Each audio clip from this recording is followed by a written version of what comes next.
siempre pensé en darte libertad. Y lo que yo más me alegro, me dijo Walter, yo me alegro de haberte dado libertad para hacer lo que tú querías ser. No estaba en mi mente ser locutor, no estaba en mi mente ser comunicador. Yo voy a ser el mejor locutor de este país. Eso más que todo me sonó a amenaza.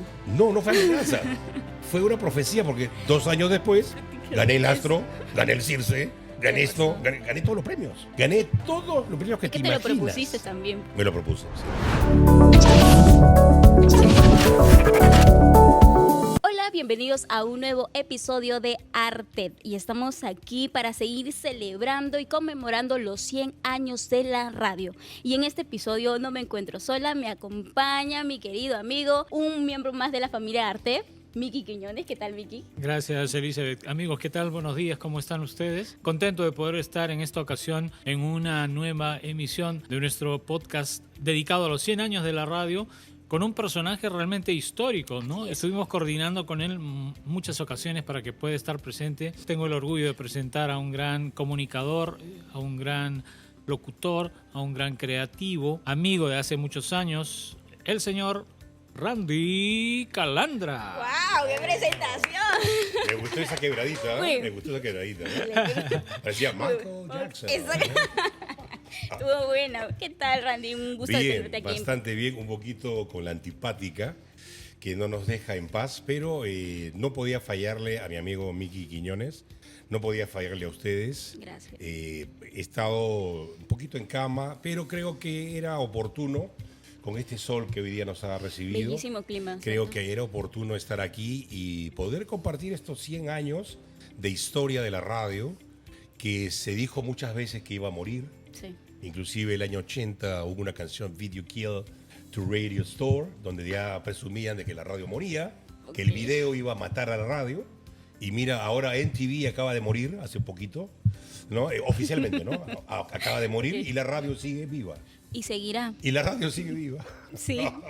Y eso es bueno porque hay personas que nos escuchan. Y es que la radio Sí, es eso, compañía. sí, y correcto. lo venimos haciendo. Y ustedes han sido prácticamente la voz de la radio. Así es, Han así acompañado al Perú por muchos años. Sí, claro. Y lo sí. siguen haciendo. Sí, lo seguimos haciendo. ¿Cómo sentiste, Randy, que tu Sí. voz era prácticamente esa compañía para las generaciones? De verdad que nunca lo supe. No sé si habrá sido el caso de Miki. Qué humildad. Pero porque- creo que la verdad es que yo no pensaba a mis 20 años, cuando comencé a hacer radio, no pensaba que mi voz serviría para comunicar, ¿no? Y comunicar como lo hago ahora, como lo hago hace ya 46 años. No, pensaba que, bueno, era una voz más, ¿no? ¿Pero por qué no sentías eso? ¿Por qué? Porque no te podría explicar por qué no, pero no estaba en mi mente ser locutor, no estaba en mi mente ser comunicador. En mi mente estaba ser cualquier otra cosa, pero menos comunicador, ¿no? Y pues aparece la oportunidad, que en algún momento la contaré nuevamente, y pues comienzo a hacer programas de radio en Radio Victoria del año 79, ¿no? Cuando Victoria ya era una radio pues plena, ¿no? Era una radio muy conocida. Y recuerda pues que antes todo era AM, amplitud Sí. modulada, ¿no? La FM como en los años 60 y con fuerza en los 80, ¿no? La FM. Pero hasta ese entonces todo era AM, amplitud modulada. Hablando de AM, Sí. Randy, bueno, cuando uno es niño, pues escuchaba, ¿no? Por lo general, a mí al menos me regalaron una radio transistores, Claro, claro, que la claro. tenías aquí. Tu abuelo de repente. Sí. Sí, Y sí, entonces los primeros contactos, ¿no? El primer acercamiento que uno tiene con la radio. Sí, Cuando tú escuchabas la radio de pequeño, de adolescente o de joven, sí. ¿tuviste a alguien a quien admirar, algún locutor a quien decir, oh, qué chévere que habla, me gusta su programa, ¿A oye, quién este es impactó, ah? bueno? ¿A quién podrías considerar tú las principales influencias en tu carrera como hombre de radio? Bueno, tuve, sin querer queriendo, como dijera el Chavo del Ocho, sin querer queriendo tuve a varios maestros que algunos sí se enteraron que fueron mis maestros del aire, ¿no? El caso de Iván Márquez, por ejemplo, ¿no? Gran locutor con una tremenda voz, el arequipeño. No sé qué será de su vida. Gerardo Manuel, que en paz descanse, él hacía Disco Club en los años finales de los 70, ¿no? Y aunque te parezca mentira, Osvaldo Vázquez, el papá de Milén Vázquez, el Osvaldo, argentino. Gran locutor comercial. Pero grandísimo locutor. Y mi madre me decía, pero jugando, por supuesto. Me decía, ¿estás viendo? Me dice, yo tenía 7, 8 años, 9 años. ¿Estás viendo ese señor que está ahí? Ese es tu padre. Ay. No, mi padre es el que está sentado leyendo el periódico. La prensa, el comercio, ¿no? No. Me decía mi madre, ¿no? Buena trujillana, mi madre también, que en paz descanse. Ese que está allí, ¿lo ves? Ese es tu padre. ¿Y sabes quién está hablando? Osvaldo Vázquez. Entonces mi oído se fue amoldando a la voz de Osvaldo Vázquez, a la voz de Iván Márquez, a la voz de Gerardo Manuel, al estilo de Gerardo Manuel. Y a nivel internacional, aunque tú no lo creas, al locutor en español de Disney, ese que narraba los dibujos animados en el principio de los 60, no me acuerdo el nombre, pero es el gran locutor de Disney en español. Yo también veía pues los dibujitos, el ratón Mickey, el pato Donald, ¿no? Y entonces había un locutor que narraba en Disney, narraba, y si tú escuchas mis primeras locuciones del 80, 81, 82, mi estilo está muy tirado para ese locutor de Disney en español. Te estoy hablando de los 60, no te hablo del Disney ahora, de los 60. El personaje es usted, ¿no? Entrevisté, era un año preelectoral, porque ese año, al año siguiente, el año 80, eran las elecciones, ¿no? Y obviamente mucha gente joven de aquel entonces quería devolverle el poder a Belaúnde Terry, ¿no? El viejito del pelo blanco, qué bonito el viejito, qué buena gente. Acción Popular, claro. Claro, y recuerda que fue una década casi, ¿no? Una década de militarismo. 12 años, del 68 al 80. 12 años, con Velasco y con Morales Bermúdez.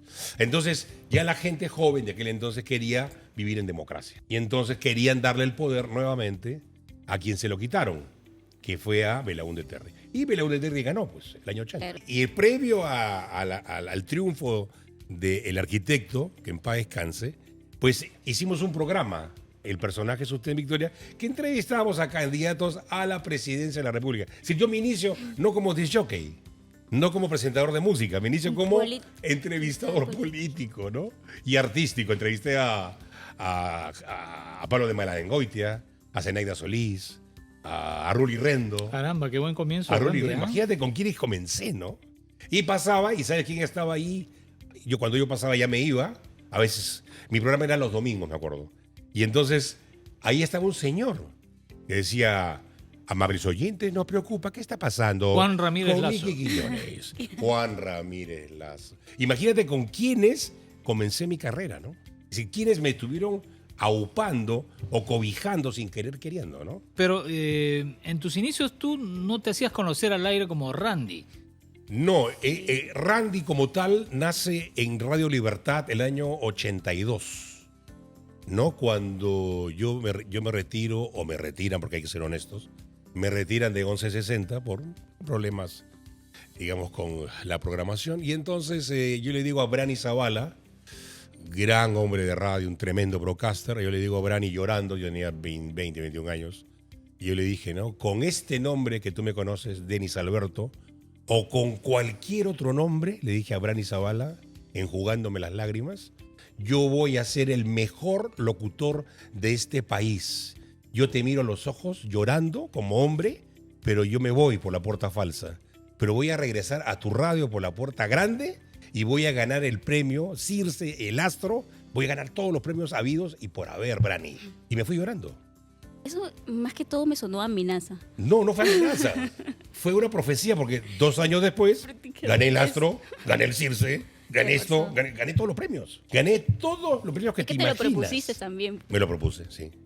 Esto quiere decir que es cuestión de proponérselo, ¿no? Y trabajar para ese sueño. Y creérsela y trabajar para el sueño. Porque no fue cuestión de enunciarlo, fue cuestión de trabajarlo. Cada programa, en ese programa yo ese día moría. Cada programa era el programa. ¿Quién, digamos, musicalmente, quién te dirigió, quién te guió para que puedas hacer unas buenas compaginaciones musicales y tu programa sea exitoso? Va a sonar un poquito feo, pero yo mismo. Porque cuando nos encontramos en 1160, no sé si conoces a Pedro Silva, sí, claro. Gran amigo, un gran personaje. Estuvo aquí. Estuvo aquí Pedro. En Arte. Bueno, Pedro sí era muy ¿no? Él decía, haces esto. Es decir, 1 más 1, 2. Oye, flaco, O de Hace flaco. lo que yo te Así digo. Así es. Saludo Entonces para Pedro Pedrito. Silva, que ahora está en Nacional, ¿no? Sí. Pues él así, ¿no? Pero era un buen estilo. Y aparte que tenía y tiene una voz espectacular, Pedro. Podemos decir que prácticamente fue un buen maestro. Sí, claro. Saludos para Pedro. Claro, También claro estuvo. que sí. Un abrazo para Pedro. Pero luego viene Walter González, que en paz descanse. Y Walter González, que era programador de Panamericana Radio, es contratado por Estudio 92. Y entonces Walter González, cuando estábamos, me acuerdo, en el funeral de la mamá de Coco Valderrama, se acerca a mi oído y me dice,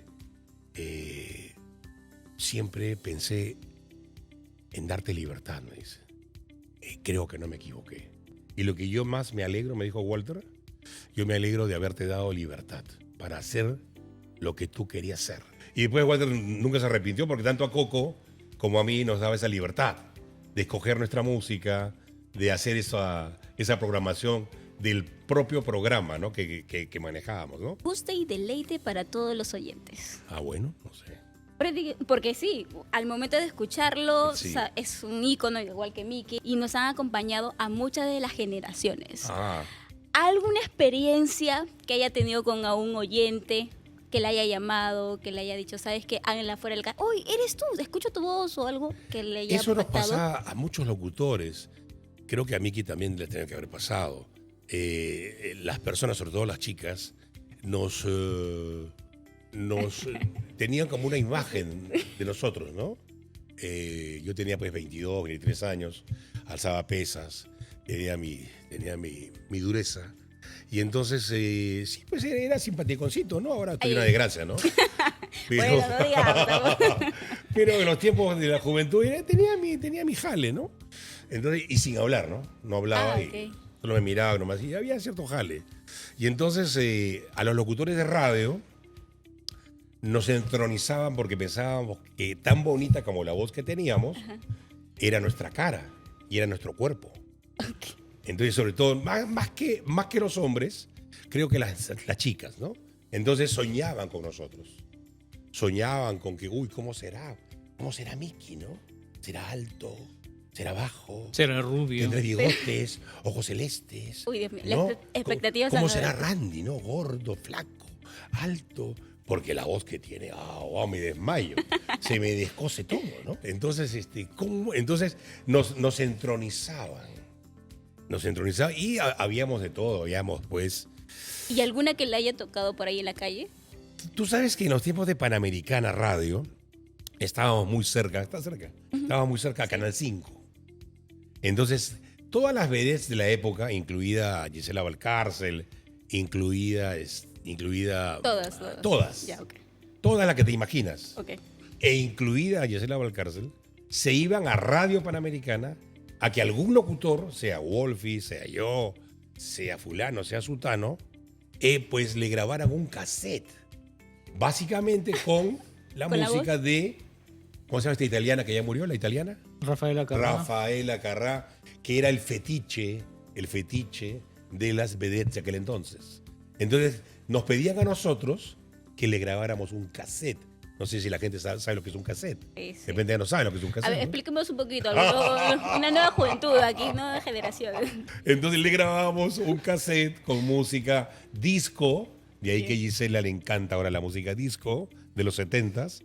Y a las demás chicas, Rafaela Carrá y otros cantantes, ¿no? Entonces esa era nuestra relación con el Canal 5 y con Panamericana Televisión, ¿no? Y Panamericana Radio, digamos. Entonces ahí surgió una amistad muy estrecha, ¿no? Con Papacho Iman, ¿no? Con Machucao, ¿no? Con Rocky Belmonte, ¿no? Grandes estrellas del mundo de la Sí, televisión, sí, del sí, mundo sí. de la radio. Randy, en tu carrera tú has estado en muchas radios. Diría yo que en todas las radios que han salido al Menos aire, en una. ¿Cuál? habrás estado en alguna. No, menos en una. ¿Cuál? Radio Patrulla. Ahí no estaba. Allá. Randy Ok. pues estuvo en la época de oro, digamos, del rock and pop en la década del 80, pues Sí. en Estudio Panamericana, Sí, 1160. sí. Pero de todo eso, digamos, hay un desgaste cuando uno se dedica mucho tiempo. Imagínate el contexto también, que había mucha distracción, muchas invitaciones. Sí, sí, sí. Había, digamos, la vida de un joven, ¿no? Despreocupado. Pero llega un momento en el que uno dice, oye, pucha, que ¿Cómo voy a seguir así? ¿Qué está pasando? Y en tu vida ocurre un cambio espiritual que yo recuerdo mucho. Sí. Que inclusive cuando recibiste un premio que te otorgaron, no recuerdo si el premio Astro, El premio Astro, Circe, sí, el Astro. lo recibiste de una manera muy espiritual. Cuéntanos cómo se dio ese paso en tu vida en ese momento. Fue algo muy hermoso. Yo nací en una cuna de padres cristianos, en un hogar adventista. Mis padres toda la vida, los sábados, el viernes por la tarde, ya estaban cantando las canciones espirituales. Entonces yo crecí en un hogar cristiano, en un hogar donde la religión era muy importante. Pero luego con el tiempo viajé a Argentina, estuve por allá, comencé a ver el mundo de otra manera. Y cuando regreso a Perú, el año 76 aproximadamente, pues yo ya no estaba en la iglesia. Me había ido de la iglesia. Y ahí comienza, del 76 al 79, el andar ya pues en otros caminos, que no era el camino de la iglesia, ¿no? Entonces quiere decir que yo nazco en una cuna cristiana, al estilo de Elvis Presley, ¿no? Al estilo de los grandes cantantes también de aquellos años, ¿no? La mayoría pues eran bautistas, metodistas, eran de iglesias cristianas, la mayoría. Elvis Presley cantaba en la iglesia, ¿no? Sí. Entonces, claro, era gente religiosa. Entonces ya mi carrera se iba a subir más de lo que ya era. Y es allí donde el Señor, en su gran inteligencia, me llama a través de un sueño. Y sale mi hermano, que era pastor en aquel entonces, y mi hermano en el sueño me dice: hermano, ya basta. Ya te has ido muchos años de la iglesia, ya no oras, ya no cantas, ya no haces nada. Ni en la iglesia, no haces nada. Estás metido en el mundo. Eres tú, y después tú. Ya basta, me dice. Pero cuando él sale en mi sueño, él era pastor todavía, ¿no? Y me dice algo interesante, Miki. Me dice algo muy interesante, mi hermano. En el sueño me dice, Dios te ha llamado de muchas maneras. ¿Te acuerdas de esta? Sí, ¿te acuerdas de esta? Sí. Te ha llamado de muchas maneras, pero tú no has hecho caso. Y a este sueño que estás viendo, me dice mi hermano en el sueño, es el último llamado del Espíritu Santo. No habrá otro llamado. Hoy vuelves a la iglesia o te pierdes para siempre. Y sigue con tu Prince, sigue con tu Michael Jackson, sigue con tu Rolling Stones y sigue con todo lo que tienes planeado en tu cabeza. Ese sueño me trae de vuelta a la iglesia. Podemos decir que fue como que una oportunidad de Dios para que todo el trayecto de tu vida... La última. Y la última. La última. O sea no iba a haber otra. Si no tomabas en conciencia, no es que estaríamos escuchando a Randy. Yo creo que estaría muerto. Creo que sí. Entonces le damos gracias a Dios porque estás acá. Le damos gracias a Dios. Dios, como, no sé, ahora hay una frase que está de moda que dice que los tiempos de Dios son perfectos. Eso, sí, también. Y yo he comenzado a creer que eso es verdad. ¿No? Que Dios sabe en qué momento lo hace, porque tú sabes que quien está al mando del planeta, aunque la gente no lo crea. Aunque la gente crea que es el enemigo de Dios, pero quien está al mando, quien tiene el timón de este planeta es Dios. Y cada cosa mala, que tampoco ha sido muy malo que digamos, ¿no? Pero sí, pues son cosas malas, ¿no? Es que hablemos de esto, es malas, que has nacido en una cuna cristiana. Sí, pues. claro. Aparecía el error, aparecía el pecado, aparecía lo malo, aparecía la escena. Y le decía: Señor, por esto, perdóname. Y entonces, cuando yo me sentía perdonado, venía el llanto. Venía, lloraba, porque lloraba como niño. Entonces, imagínate de cuántas cosas malas a mis 29 años, en aquel entonces, me habría arrepentido en ese momento. Eran más de 30, 40, 50, 60. Mentiras, errores, pecados, cosas malas. Y me arrepentí una a una. Y es más, cuando ya estaba por acabar mi oración, que duró más de 2 horas, 31 de octubre del 87 o 1 de noviembre, aún estoy en duda si fue el 31 o el 1, pero fue una fecha que el mundo celebra Halloween, ¿no? Yo celebro mi retorno a Cristo, ¿no? Yo celebro esa fecha, para mí es muy especial. Y entonces, en ese momento, y yo ya cuando estaba terminando la oración, le digo, Señor, y si me olvido de algún pecado, alguna maldad que haya cometido, por favor, por eso que me he olvidado, perdóname. No quiero cargar cosas que me hacen daño. Y es más, lo malo que he hecho, ayúdame ahora, porque eso es lo que viene, ¿no? Resarcir. Porque si tú te arrepientes y no compones lo malo que has hecho, de nada te vale el arrepentimiento. Tienes que resarcir.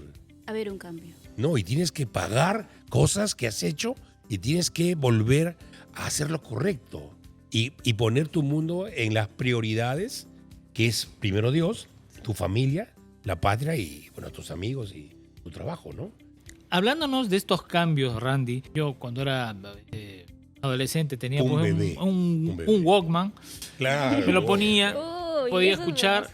Después salió el Discman, ¿no? Creo que el público ha entendido Que también. podías escuchar un disco, los MP3. Cierto. Ah, ¿Cómo tú has podido ser testigo de esta evolución de los formatos musicales y si has trabajado con todos ellos? Cuéntanos un poco cuál ha sido tu experiencia en cuanto a la tecnología en el mundo de la radio. Yo vi a Aníbal Alanya, operador de Radio Inca, el año 77. Vi a Aníbal Alanya, que ya tiene un poquito más, creo que está como yo, un poquito más en cuanto a la edad. Inca Radio, Inca Radio. Era formato rock en ese momento. Cambiaba de algo folclórico, creo, a algo de rock, sí. uy, ¿el cambio Sí. no es un poco brusco? Sí, Sí, brutal. muchos no lo saben, pero sí, Inca Radio Sí, Inca transmitía Radio, rock, ¿no? Con el Sensei. Y entonces sí, Aníbal Alanya, un saludo para Aníbal, el que dice, este domingo, ¿no? Ese es Aníbal Alanya. Entonces, Aníbal Alanya primero fue operador de radio, ¿no? Y él tenía en una mano el tornamesa, a punto de que el disco ya iba a salir. Acá los cartuchos eran unas cuestiones parecidas al cassette, pero más grandes y un poquito más gruesas. Tenía, hermano, el teléfono con un oyente que iba a salir al aire, al locutor al frente, Y le que faltaba con el más. ojo derecho le decía, prepárate, y con el ojo izquierdo lo tenía en el... Era impresionante, era increíble, ¿no? Porque antes había tornamesas, ¿no? Los tornamesas, los cartuchos, cintas de carrete. Cinta de carrete abierto, ¿no? Impresionante. Estamos Ahora hablando todo de es buen un tiempo. mouse. Si hacer radio ahora es un mouse. Es más práctico. Y es más ocioso. Ay, ya. No le diga, no le diga. No le diga. Por favor, no se ofenda. No, pero ahora ser hombre de radio hoy en día, hermano, Es mucho ahora más fácil, bostezas. Es mucho más fácil. Y tu mouse y listo, ya está. Antes no, hija, tenías que hacer malabares. A mi operador yo le puse el pulpo. Porque Merecido. Era un pulpo. Tenía que parar al disco, tenía que iba a ir. Los comerciales eran en cartucho. Es decir, Eso era era- comercial por comercial. Ay, Sacar, Dios. poner, sacar, poner, sacar, poner. Qué agilidad. No, Yo me era imagino. era impresionante. Pero Sí. Miguel, mundo. tú también estuviste ahí, ¿verdad? Sí, de alguna manera Tocaste sí. algo, ¿no? Tocaste algo. Sí. Y tocaste algo. Bueno, los vinilos, ¿no? Los cartuchos. Entré a la era digital en un inicio, ¿no? Se ponía en floppy disk o en mini disk, Claro, tecnología claro. que también ya no existe, pero Ya no existe, pues. que en ese momento era muy útil. Me gustaría que puedas hacer una de las muestras cuando dabas inicio a tu programa. Comenzamos ¿Cómo el se Musiquarium de los ¿te acuerdas tú de 92. eso? Usuario. Cuando yo inicio la radio, en mi programa, yo tenía un speech que era desde un punto del mundo, denominado Lima, ciudad capital. Todo está listo para emprender una nueva y fascinante aventura radial. Este es el comienzo de El Musiquarium de los 92. Ese era mi speech. Buena. ¿Qué tal? Buena, muy buena. Que pocos locutores lo tenían, ¿eh? ¿No? ¿Qué? Algunos locutores lo que tenían era el jingle, ¿no? De repente no lo saben, pero Randy estuvo 96 horas Correcto, ininterrumpidas al aire en un programa especial que se organizó sin dormir. Sí. Y esto fue registrado, no sé si por Guinness o no sé si se llegó a registrar oficialmente como un récord mundial. Sí, Pero es un programa que se preparó con meses de anticipación sí. y que fue una idea, no sé si de Walter o entiendo tuya, Creo que de todos. pero De todos. que realmente concitó la atención de Sí, toda, no solo la prensa, ¿no? La televisión, los artistas. Cuéntanos un poco, Randy, ¿cómo fue del reto? Lo que ocurre es que en aquel entonces ya había una crítica importante hacia lo que hacíamos en radio, ¿no? Entonces, habían revistas como Teleguía, había periódicos, porque el trabajo de locutor era seguido por los periodistas de espectáculos. Como hoy siguen, ponte a Qué los diferente. chicos de Esto es Guerra. Ajá. Yo siempre hago la comparación para que entiendan cómo era antes, ¿no? Es decir, Un guerrero. los locutores de radio Eran eran... los influencers de esa época. Claro, los Guapa. influencers. Bueno, entonces De los las redes locutores de sociales. radio, porque la radio en aquel entonces, en los 80 todavía tenía un espacio muy grande, ¿no? No había pues YouTube, no había redes sociales, televisión, primer lugar, segundo la radio, tercero el cine y cuarto, no sé, el Pac-Man, ¿no? Teatro, quizás. O teatro, pero muy poco, ¿no? Y entonces nos sentamos Coco Valderrama, Walter González y yo, y nos quedamos mirando, ¿no? Oye, ¿qué hacemos ante la crítica de Carolina Aramburu? Saludo para Carolina. Porque Guido bienvenida Monteverde, a las ¿no? críticas. ¿Ah? Guido Monteverde. Iris. No, Guido ya no estaba. Ya no estaba, No, ya no ¿no? estaba. Creo que había fallecido. Las ya. críticas te hacen más fuerte. Pero claro, es que cuando te critican de algo que tú no haces o que haces mal, los inteligentes como nosotros tratamos de asimilar esas críticas, ver de dónde vienen, ver si son verdad y mejoramos. Y la Y le ayudó a recibimos, hacer un récord. claro, la recibimos con esa idea de hacer algo diferente.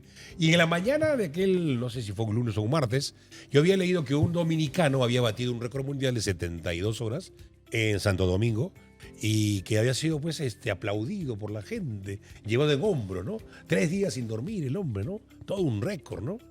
Y entonces Walter me dijo, ¿y tú por qué no haces eso, loco? Ahí decían loco. Ay. Y entonces él, no, que lo haga Coco, le digo. No, bueno, tú me dices, ¿no? Pero ¿por qué no haces algo así? Hagamos algo así. No sé a quién se le ocurrió, porque fue a alguien, no sé si a Coco, a mí, a Walter, el hacer un reto mundial de las 100 horas. No habíamos averiguado que el récord mundial lo tenía Robert Morgan en solo 84 horas. Entonces nuestro récord debió ser Perú Más aterrizado. ¿no? Claro, más aterrizado. Perú intenta batir el récord mundial del irlandés, del hombre de radio irlandés Robert Morgan, que es el récord mundial que tiene 84 horas. Nosotros haremos 84 horas, un segundo, y seremos campeones del mundo. Y en aquel entonces, en el Guinness, estaba Chumpitaz, como el hombre de fútbol que había vestido más veces la camiseta de una selección del mundo, era el número 1 del mundo, Chumpitaz. El cañón del Colca, Ujú. que era considerado el cañón más profundo y más. Y había un guitarrista que había pasado 200 horas tocando ¿Tocando? guitarra peruano. Y entonces, oye, tenemos que ahora que un locutor sea el número 1 del mundo en romperle el récord al tal Robert Morgan y ganarnos el primer lugar del planeta. No del Perú, del mundo. Y entonces fue una locura. La pregunta Una es, locura, ¿no? ¿cómo se mantuvieron despiertos todo ese tiempo? Yo te iba a decir ¿qué- no tengo que. ¿Qué- qué- Te iba a decir, ¿qué pistas? No, No te iba a decir creo. cachetada, no, pero no. No, lo que ocurre es que días antes había estado en el gimnasio, hice mucho gimnasio, mucho fierro, muchas pesas, y pues sí estaba pues en un estado. Claro, se físico muy necesita un bueno. esfuerzo físico Sí, tremendo. muy bueno, ¿ah? sí. Y entonces arrancamos un 27 de enero de 1986. Era la primera vez en la historia de la radio peruana, en sus 100 años, que un locutor, hacía un programa de esa índole. Querer batir y ganarle, no a otro peruano, no. Era Tallas ganarle internacionales. al irlandés Robert Morgan, destrozarle su corona y ser número 1 en el mundo. Mira, semejante reto, ¿ah? Y ser el Osado. primero, porque después hubo varios coleguitas que también quisieron hacer lo propio en diferentes provincias del Perú, que claro, sin ningún tipo de reconocimiento, pero lo hicieron y yo los aplaudí. Fui a 2 récords en Tacna y en Chimbote para ser padrino, ¿no? Pero le digo, pero aguante, le digo, dejen el récord ahí todavía, 1 año, 2 años. No, queremos pasarte ya, queremos ganarte ahora, queremos que... La gente se desespera y copiaron el récord en algunas provincias, ¿no? Entonces, hicimos el récord, comenzó, te digo, el 27 de enero del año 86 y terminó el 31 de enero del año 86. 5 días, 4 días y algo, ¿no? 4 días y algo, hablando sin dormir, ¿no? Cuando las reglas, Miki, cuando las reglas me permitían descansar 2 horas al día. Pero yo no ¿Qué dormí, dije no, pasó? porque si alguien se entera que yo he dormido, Ya. van a creer que he hecho trampa. Y no quiero dejar ninguna evidencia, ni ninguna cosa, ningún detalle que digan que Randy Calandra hizo trampa, durmió, pero sí tenía derecho a dormir.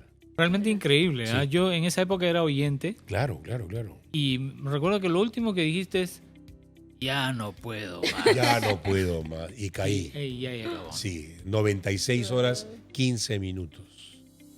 96 horas aquí. Y Pero- salgo en teleguía, pues he hecho un cadáver, ¿no? Cuando yo veo las fotos de cómo me trasladan, porque Estudio 92 estaba en un tercer piso, segundo o tercer piso, y hacia donde estaban los autos y la ambulancia no llegaba más arriba del segundo piso, que estaba la gran cochera de Estudio 92.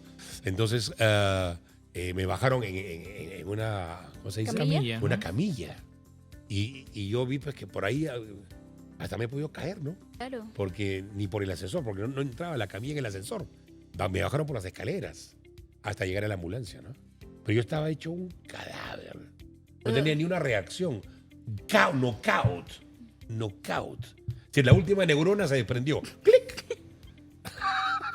Es decir, me abandonó la inteligencia, hermano. Muchos oyentes que también se quedaron la misma cantidad de horas acompañando Sí, a- sí. No se El perdieron reto. de Batieron nada. conmigo el récord. Pero ¿sabes qué? Llegó una noche en que llegó Iván Márquez. A la segunda Los colegas noche. llegaban, 3 de ¿no? la mañana. A ver llegó. cómo estaba, 3 de Randy. la mañana llegó Iván Márquez. Entonces los chicos que se quedaban conmigo, que eran como 12, 14, 15, no sé cuántos eran un montón. Oh. Entre ellos Pasmarote, entre ellos Tony. Tony Yo Basalo. decía Pasmarote. Un abrazo para mi amigo Pasmarote. No, Tony Basal, con cariño. Entonces, llegó un punto en que ya no soportaban 3 de la mañana, por decirte, es una hora bien molesta para el sueño. 3 de la mañana te quedas dormido. Ujú, sí. 3 de la mañana eran cadáveres encima de la alfombra mullida de Estudio 92. Y yo para ir al baño, por decirte, tenía que pasar entre cadáveres. Todos durmiendo, roncando. Con zombies. Oye, pero se supone que han venido a acompañarme. Acompañarme, me están- Se supone que han venido a alentarme, se supone que han venido a hacerme bulla para que no me duerma. 15 lindos. cadáveres en la alfombra. Yo tratando de pasar entre cadáveres hasta llegar al baño, regresar a mi cabina. Y volver con el reto. Impresionante. Y el único que estaba más o menos despierto era Tony. Tony estaba más o menos despierto, ¿no?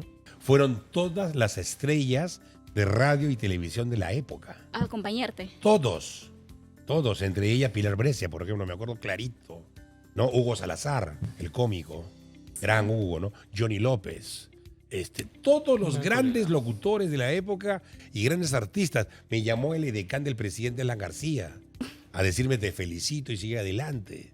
Es decir, me llamaron desde Caracas, ¿cómo se llama? Soy un buen perdedor. ¿Cómo se llama el cantante? Franco De Vita. Franco De Vita, aló, por teléfono. Guillermo Dávila. Nos hicimos buenos amigos con Guillermo. Entonces, nos llamaron cantantes.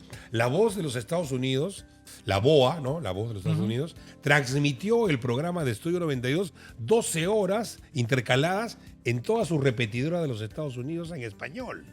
Yo. No, eso fue terrible, fue tremendo. No, fue tremendo, Tremendo ¿no? récord. Y a los 2 años otra vez lo hice, ¿no? En 1160.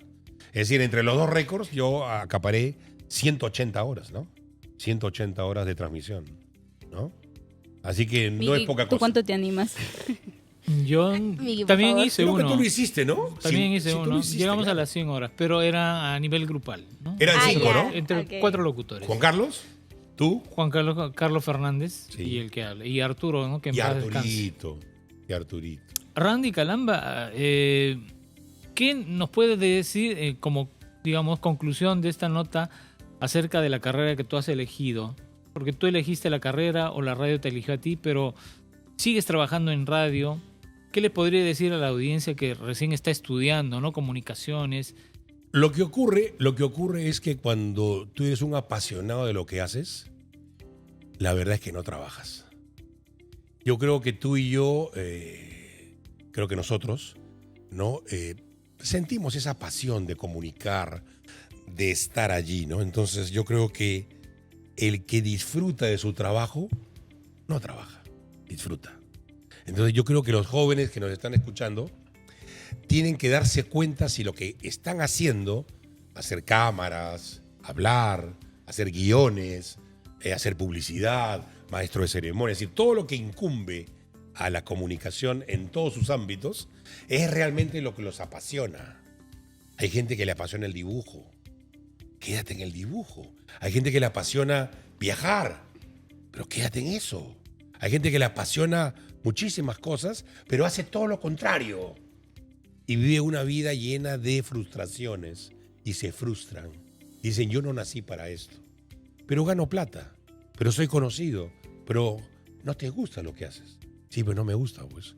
¿Pero qué hago? ¿A qué me dedico? Entonces, creo que tanto a Miki como a mí, creo que también debe ser tu caso, la vida, el Señor, la vida, nos ha dado la posibilidad de hacer, de vivir de lo que nos apasiona. Ustedes han acompañado por mucho tiempo a todos los es. peruanos y todos se identifican con sus voces. Y no es para menos. Son grandes personas, los he conocido a los dos. Domo arigato. Y quiero agradecerles a los dos por estar aquí acompañando en este episodio y también agradecer a toda la audiencia que son parte de este 100 años de la radio. 100 años. Y sé que van a seguir.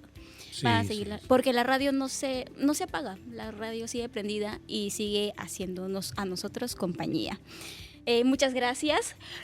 Gracias chicos, gracias. Elizabeth, Y nos vemos en el siguiente episodio de Arte. Hasta la próxima.